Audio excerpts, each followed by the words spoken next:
Hello students, in our today's lecture of taxation we are studying the perquisite. In the previous lecture we have studied the illustration number 10 that cover all the kind of the allowances. Now we are going to study the new topic is the perquisite. First we have to need to understand what you mean by the perquisites.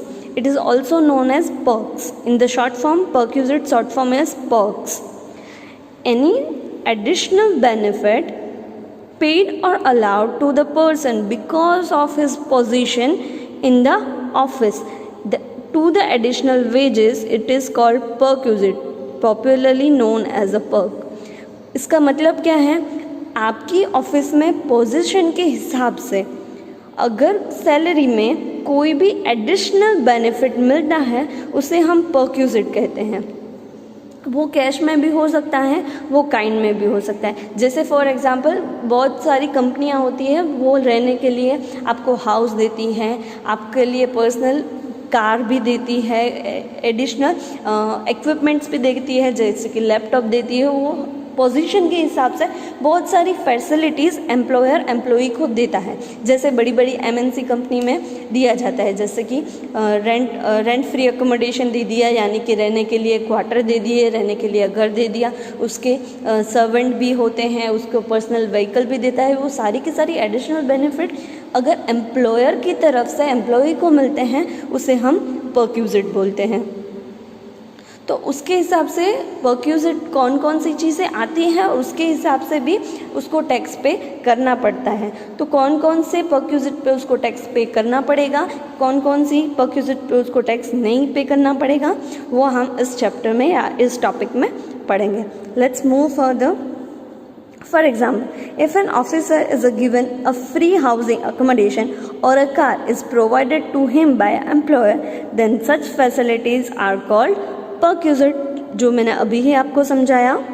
Generally, perquisite are paid in a kind, but it can be also paid in a cash. Kind यानी कि कोई भी चीज़ में हो सकते हैं, जैसे कि घर दे दिया, कार दे दिया, वो कैश में नहीं होता, काइंड में होता है. बट कभी कभी काइंड में भी पे होता रहता है, तो इसे हम परक्विजिट बोलते हैं. अब देखते हैं परक्विजिट के फीचर्स कौन कौन से हैं. It may be provided either cash or a kind. Then second, it is arise due to the employment. It is a taxable under the head of the salary income.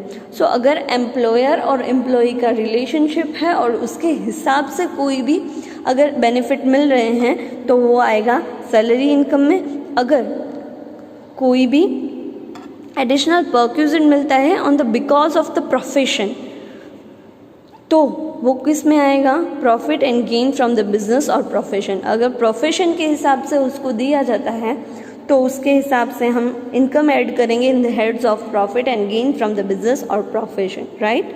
Then unauthorised advantage taken by the employ without employer concern it not consider as a perquisite.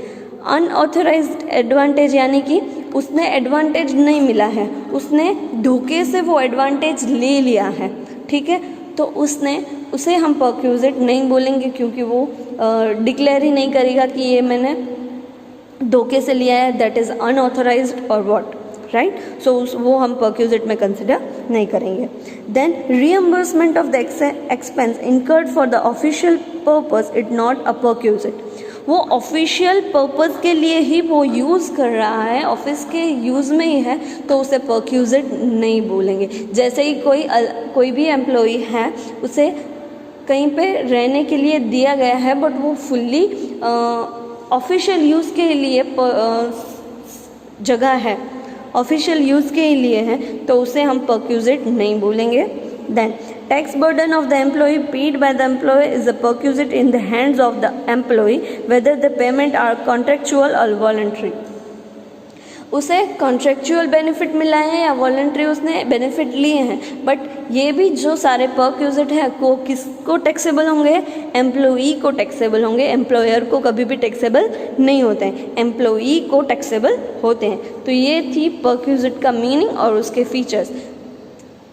In short, if employee are receiving any additional benefit in the employment nature known as a perquisite, it may be in a cash, it may be in a kind. Right. अब देखते हैं कौन कौन से category में कौन कौन से परक्यूजिट टैक्सेबल होते हैं, कौन कौन सा टैक्सेबल नहीं होते हैं. There are 3 categories. First, perquisite exempted from the tax in the all cases. Some of the perquisites are exempted from the in the all the cases. कोई भी एम्प्लॉय हो, अगर ये perquisite मिल रहा है तो वो exempted है, fully exempted है. Then second situation is perquisite taxable for the all type of employee. Certain perquisite ऐसे होते हैं वो कोई भी एम्प्लॉय हो उसे टैक्सेबल ही होंगे. तो हम लिस्ट देखेंगे कि कौन कौन से ऐसे एग्जम्प्टेड परक्यूजिट हैं. सेकेंड, हम लिस्ट देखेंगे कौन कौन से परक्यूजिट टैक्सेबल हैं. So it is a fully exempted and here it's a fully taxable for the all type of employee. And the third situation is perquisite taxable for the specified employee. और कौन से perquisite taxable होंगे in the hands of the specified employee. ये specified employee क्या है वो हम further in detail पढ़ेंगे. ठीक है, तो आज हम करेंगे first topic that is fully exempt from the tax. That is perquisite exempted from the tax for the all type of employ.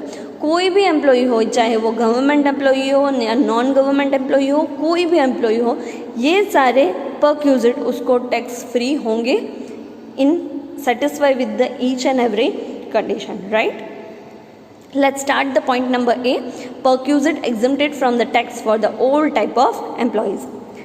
Under an executive instruction of the Central Board of the Direct Tax, the following benefits are completely tax free and not included in the income of the salary income of the employ.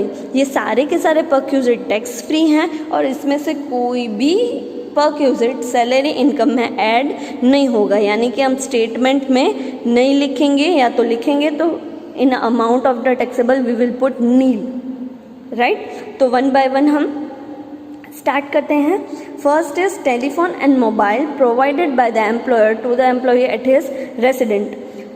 Telephone bill या तो mobile उसको company के through दिया गया है, company ने दिया गया है वो टेलीफोन और मोबाइल, तो भी वो फुल्ली टैक्स फ्री होगा. वो भी एडिशनल बेनिफिट हुआ, ये परक्यूजिट टैक्सेबल नहीं होगा. Then goods sold by the employer to employee at a concessional rate. यहाँ पे क्या है, अगर एम्प्लॉयर है वो अपनी ही मैन्युफैक्चरिंग कंपनी है या कोई भी कंपनी में काम कर रहा है, उसमें अपनी ही कंपनी में से कुछ गुड्स परचेज कर रहा है eight a concessional rate. Concessional rate यानी कि मार्केट प्राइस से उसे कम भाव में अपनी ही कंपनी से मार्केट कोई प्रोडक्ट्स या गुड्स परचेज कर रहा है, तो ये भी एडिशनल बेनिफिट ही कहलाएगा और ये परक्यूजिट भी ही कहलाएगा. बट इसमें से कोई भी उसको टैक्स पे करना पड़ेगा नहीं. That is transportation facility provided by the employer engaged in a business of the carrying or a passenger of the goods to his employee. जैसे कि कई सारी कंपनियां होती हैं जो अपने एम्प्लॉय को ड्रॉप एंड पिकअप करने के लिए ट्रांसपोर्टेशन फैसिलिटी अलाउड करती है. जैसे ही आप सब लोग यहाँ पे बस में आते हो, ऐसे ही बहुत सारी कंपनियों के प्राइवेट बसेस होते हैं जो वो सिर्फ को पिक करने और ड्रॉप करने जाती हैं, तो वो भी उसको परक्यूजिट कहलाएगा और ये परक्यूजिट टैक्सेबल नहीं होगा. Then recreational facility including club facility extended to the employee in general, for example not restricted to the few selected employees.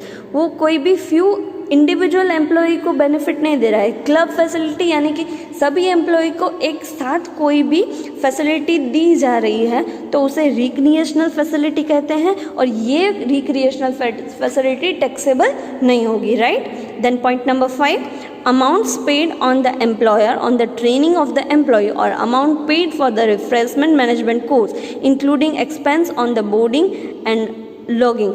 Any kind of expense paid by the employer for the training of the employees and other management courses, so he paying the expenses for the employee but ultimately he are paying for his benefit, so it is considered as a perquisite but not taxable. Then point number 6, rent free official residence provided to the judge of the High Court or Supreme Court. To in the hands of the judge of the Supreme Court and High Court, any free official residence will be allowed. It is a fully tax free. Then point number 7, medical facility or medical reimbursement. There are 2 points, medical facility and the medical reimbursement. First we are going to study with medical facility. That is free medical facility provided to an employee or any member of his family in the hospital, including dispensary, clinic, nursing home owned or maintained by the employer, is a fully exempted. क्या है कि कोई भी एक MNC है, उसकी खुद की कोई भी मेंटेन हो रही है, कोई भी प्रोवाइडेड और खुद की हॉस्पिटल डेवलप की है और उसमें ही अपने एम्प्लॉइज़ को ट्रीटमेंट हो रही है, उसकी फैमिली को ट्रीटमेंट हो रही है, तो वो उसे को मेडिकल फैसिलिटी कहते हैं, वो भी फुली एग्जम्प्टेड है. जैसे कि आप बड़ी बड़ी कंपनियों में देखेंगे तो एक पूरा का पूरा टेरिटरी बना दिया गया होगा कि उसने टाउनशिप भी बनाया होगा, स्मॉल हॉस्पिटल भी बनाई होगी, उसने छोटा सा स्कूल भी खोला होगा, वो अपनी टेरिटरी में होगा. सो अगर वो उसमें उसी हॉस्पिटल में से अगर सर्विस ले रहे हैं अपने एम्प्लॉई तो वो फुल्ली टैक्स फ्री होगा. Then here the hospital is owned and maintained by the employer, तो उसको मेडिकल फैसिलिटी कहेंगे और फुली एग्जम्प्टेड होगा. But medical reimbursement, that is a medical insurance premium paid by the employer is exempted, and similarly reimbursement by the employer or the expenditure actually incurred by the employee in the hospital, including dispensary, clinic and the nursing home maintained by the government or any local authority or the recognized of the deputy chief commissioner, it also completely exempted. अगर कोई भी hospital है वो employer का नहीं है, या वो तो गवर्नमेंट का है या तो कोई लोकल अथॉरिटी का है या कोई भी है, ठीक है, तो उसमें अगर medical insurance premium paid by the employer, medical insurance premium कौन पे कर रहा है? एम्प्लॉयर. सो वो जो एक्चुअल में एक्सपेंस पे किया गया है वो सारा का सारा ट्रीटमेंट की एक्सपेंस होगी, वो मेडिकल रियम्बर्समेंट होगी और फुल्ली टैक्स फ्री होगी, right. Then point number 8, interest free loan or medical treatment of the nature given in the rule number 3A. According to the rule number 3A, interest on free loan and medical treatment are also tax free perquisite, tea और snacks provided during the working time के दौरान जो भी tease और snack provide किए जाते हैं वो भी टैक्स फ्री परक्यूजिट होंगे. Then free meals provided during the working hour in remote area and the offshore installation. जो भी कंपनियां होती हैं वो ऑफशोर पार्ट में होती है, बहुत रिमोट एरिया में होती है, दूर होती है सिटी से, तो अगर उस वहाँ पे कोई भी फ्री मील प्रोवाइड होती है तो उसे भी हम परक्यूजिट मानेंगे और वो भी टैक्स फ्री होगी. Then point number 11, sum payable by the employer to the recognised provident fund, यानी कि प्रीहैव और अप्रूव्ड सुपरएन्युएशन फॉर्म और डिपॉजिट और linked insurance form establish under the coal mining provided fund or the employees provident fund is a fully tax free. Any kind of sum payable, any kind of a contribution paid by the employer to in the recognized provident fund, superannuation fund, these are the provident fund types and the schemes. If the employer are paid the contribution in the payment of the employee, that is a fully tax free. If you are confused with the recognized provident fund or what is this kind of provident fund, we will explain further in this chapter, right? Then point number 12, employers contribution to staff group insurance scheme. कभी कभी बहुत सारी कंपनियां होती है जो production का काम करती है तो वो अपने वर्कर्स का ग्रुप इंश्योरेंस करवाती है. तो ग्रुप इंश्योरेंस का जो प्रीमियम होता है वो कंपनी बेयर करती है, तो वो कंपनी और एम्प्लॉयर बेयर करता है, तो उसका कंट्रीब्यूशन भी परक्यूजिट में आएगा बट वो फुल्ली टैक्स फ्री होगा, right. Then point number 13, perquisite allowed outside India by the government and the citizen of the India retending the service outside India. कोई भी एम्प्लॉई है वो गवर्नमेंट के थ्रू आउटसाइड इंडिया गया है और वहाँ पे अपनी सर्विस कर रहा है तो भी जो परक्यूजिट अलाउड होंगे वो टैक्स फ्री होंगे. Then leave travel concession subject to section 10A, travel concession भी होगा अंडर द सेक्शन 10(5), वो भी टैक्स फ्री होगा। Travelling facility to the employ of the railway and airlines, railway और एयरलाइंस में जो भी टूर करते हैं और उसकी एक्सपेंस भी अगर कंपनी बेयर करती है तो उससे भी हम परक्यूजिट कहते हैं, वो भी परक्यूजिट टैक्स फ्री होंगे। Then point number 16, payment to annual premium by the employer on the personal accident policy affected by the him. Note, the premium paid by the employer towards the personal accident policy of the company is not taxable as a perquisite। अगर कोई भी personal accident ना हो अपनी company में और हर एक individual employee का पर्सनल एक्सीडेंट पॉलिसी करवाई हो और उसका प्रीमियम अगर एम्प्लॉयर पे कर रहा है तो विच is not taxable perquisite, right. Then free education facility provided to the children of the employee in an institution owned and maintained by the employer, provided free of cost and value does not exceed 1000 per month per child, no limit on the number of the children, that is a free education facility। आप सब लोगों ने देखा होगा कि बहुत सारी MNC company में खुद की पूरा का पूरा स्टेटमेंट और टेरिटरी होगी, उसमें अपना स्कूल भी होता है, कॉलेज भी स्कूल होता है, हॉस्पिटल होते हैं और टाउनशिप भी होती है रहने के लिए, राइट। सो जैसे कि आपने विप्रो में देखा होगा, यानी तो बहुत सारी कंपनियां ऐसी सारी फैसिलिटीज़ देती हैं। तो अगर एम्प्लॉय के चिल्ड्रन उसी स्कूल में पढ़ रहे हैं और उसकी फ़ीस पर मंथ 1000 से नहीं होगी, एडिशनल कॉस्ट 1000 पर मंथ से नहीं होगा, तो वो fully tax free education facility होगी, वो भी टैक्स फ्री होगी, उसमें टैक्स पे नहीं करना पड़ेगा। Then interest free and the concessional loan to the amount not exceeding 20,000, interest free loan on the medical treatment nature in the rule of the 3A। अगर कोई भी एम्प्लॉयर के पास लोन लेता है एट अ कंसेशनल रेट, यानी कि interest ना देने की, कभी कभी एम्प्लॉयर इंटरेस्ट फ्री लोन दे देता है या कंसेशन रेट पे लोन दे देता है, तो वो भी एडिशनल बेनिफिट कंसिडर करके परक्यूजिट हुआ, बट वो टैक्सेबल नहीं है। देन कंप्यूटर और लैपटॉप दिया जाता है एम्प्लॉय को, चाहे वो ऑफिस यूज़ के लिए हो, पर्सनल यूज़ के लिए हो, वो भी टैक्स फ्री है। Transfer without consideration to employ a movable asset other than computer and electronic items by the employer after using it period of the 10 years or more।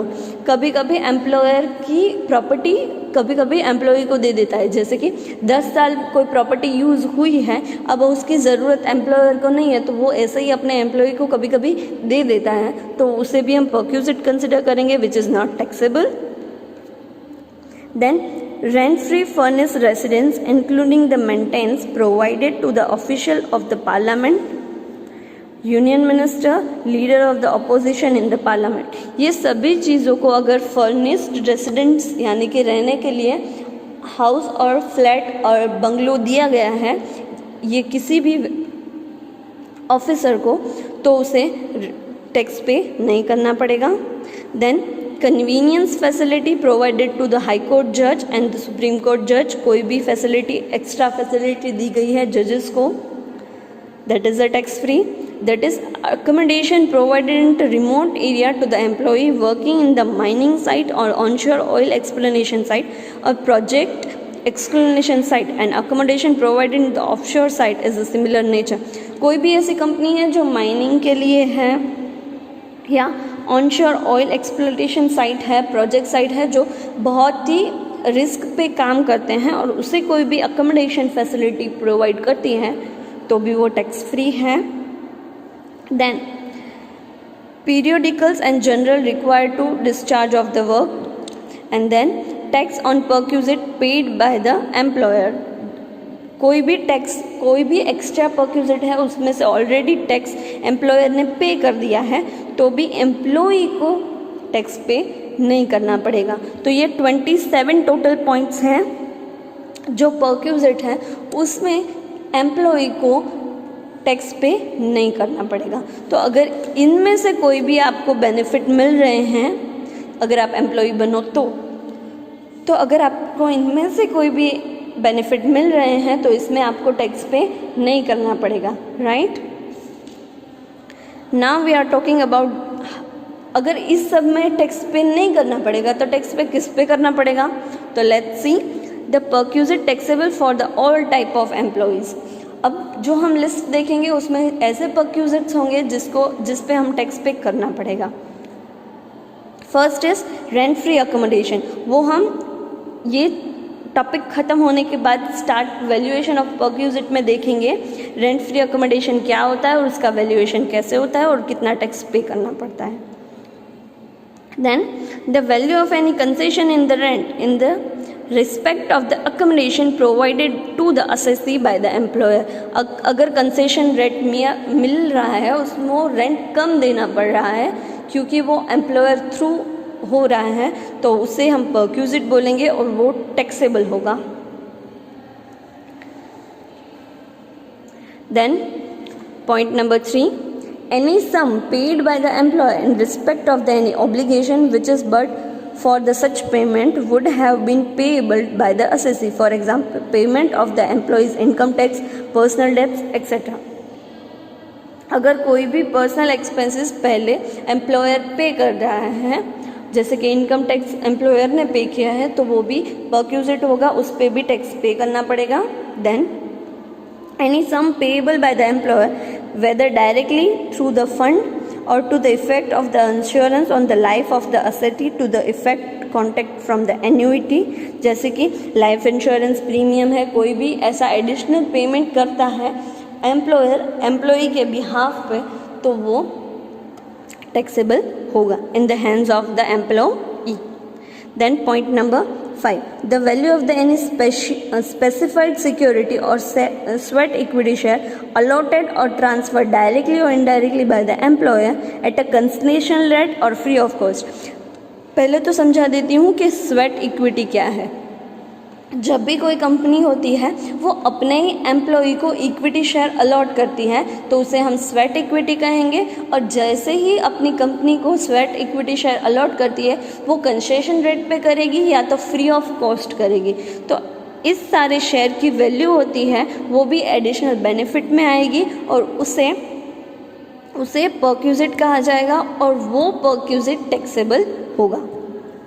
Then point number 6, the amount of any contribution to the approved and the superannuation form by the employer in respect of the employee extend to exceed 1,50,000 rupees। Super एन्यूएशन जैसे कि provident fund होता है वैसे ही super एन्यूएशन fund होता है जो retirement के बाद एम्प्लॉय को दिया जाता है। तो अगर उसमें से कंट्रीब्यूशन एम्प्लॉयर कर रहा है और उसकी अमाउंट 1,50,000 से ज़्यादा है तो उस पर टैक्स पे करना पड़ेगा एम्प्लॉई को। Then point number 7, the value of the other fringe benefit or amenity any kind prescribed under the section 17(2)(8। इस रिगार्डिंग कोई भी फ्रिंज बेनिफिट मिल रहा है और एडिशनल बेनिफिट कोई भी मिल रहा है, वो परक्यूजिट मिल रहा है तो उसे वो टैक्सेबल होगा, राइट। तो आज हमने बाइफरकेट किया कौन कौन से परक्यूजिट होते हैं वो टैक्सेबल होंगे और कौन कौन से पॉइंट्स टैक्सेबल नहीं होंगे। स्पेसिफाइड एम्प्लॉय के कंडीशन में क्या क्या होगा वो हम नेक्स्ट लेक्चर में देखेंगे, बट यहाँ पे हमने क्या पढ़ा, सिर्फ कौन कौन से परक्यूजिट टैक्सेबल होंगे और कौन कौन से परक्यूजिट टैक्सेबल नहीं होंगे, राइट। Thank you.